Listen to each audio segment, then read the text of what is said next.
দখল হয়েছে ফুটপাত, ভাঙা রাস্তায় চলাফেরা দায়। এই ভোগান্তি দিয়েই দিন শুরু হয় রাজধানীর মিরপুর কাফরুল এলাকার বাসিন্দাদের। হালকা কিংবা মাঝারি বৃষ্টিতেই জলমগ্ন মিরপুর যেন এই নগরীর চিরচেনা রূপ। আসন্ন জাতীয় নির্বাচনের আগে তাই দৈনন্দিন ভোগান্তি থেকে মুক্তির বিষয়টি সবচেয়ে বড় হয়ে উঠছে ঢাকা ১৫ আসনের ভোটারদের কাছে।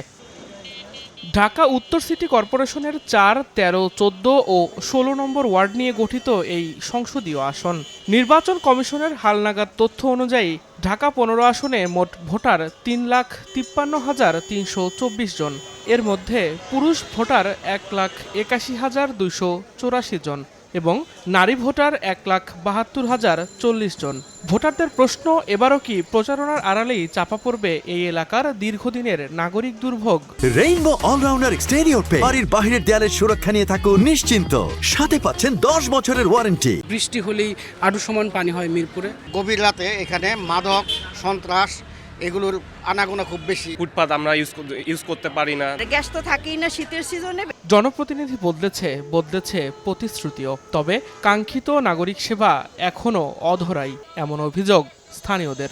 গ্যাস ও পানির সংকট, ভঙ্গুর নিরাপত্তা ব্যবস্থা আর বড় কোনো সরকারি হাসপাতাল না থাকায় জরুরি চিকিৎসা নিয়েও দুশ্চিন্তায় থাকতে হয় বলে জানান তারা।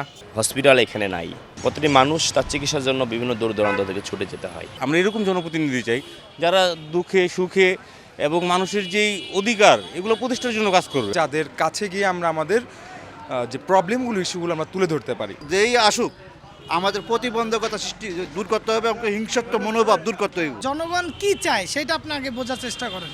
যদি সেটা হয় তাহলে আপনি ভালো থাকবেন, আমরাও ভালো থাকবো। এরই মধ্যে ঢাকা ১৫ আসনের অলিগলিতে বইতে শুরু করেছে নির্বাচনের হাওয়া। প্রার্থীদের প্রচারণা আর নানা প্রতিশ্রুতিতে সরগরম চারপাশ।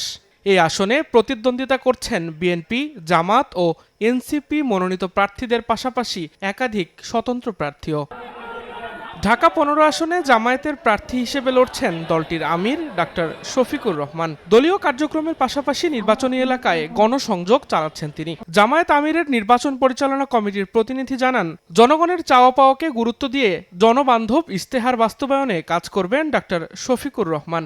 মানুষ যদি তাদের সেবক বা সেবা করার সুযোগ দেয়, আমরা সেবক হিসেবেই মানুষ সেবা করতে চাই। আমাদের কাছে গিয়ে আপনার দাবি পেশ করার দরকার নেই, আমরাই আপনাদের কাছে এসে আমাদের সলিউশন দেওয়ার চেষ্টা করব। এই আসনে জামায়াত আমিরের প্রতিদ্বন্দ্বী বিএনপি মনোনীত প্রার্থী আলোচিত যুবদল নেতা শফিকুল ইসলাম খান মিল্টন।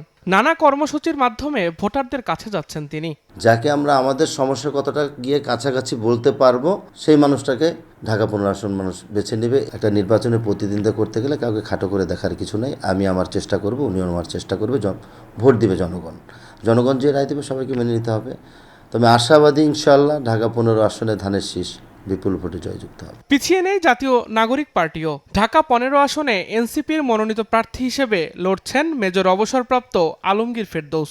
তরুণ সমাজের উন্নয়নকে প্রাধান্য দেওয়ার প্রতিশ্রুতি তার। কলেজ থেকে পাশ করা গ্র্যাজুয়েট ছেলেরাই তো ফুটপাতে বসে আছে, গেঞ্জি বিক্রি করতেছে। মেধার কি অপচয়!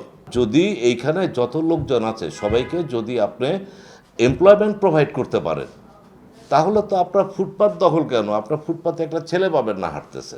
এদিকে নির্বাচনের পরিবেশ নিয়ে এখন পর্যন্ত এই আসনে বড় কোনো অভিযোগ না থাকলেও নিরাপত্তা ব্যবস্থা আরও জোরদারের দাবি জানিয়েছেন প্রার্থীরা। আর শান্তিপূর্ণ পরিবেশে নির্বিঘ্নে ভোটাধিকার প্রয়োগের প্রত্যাশা ভোটারদের।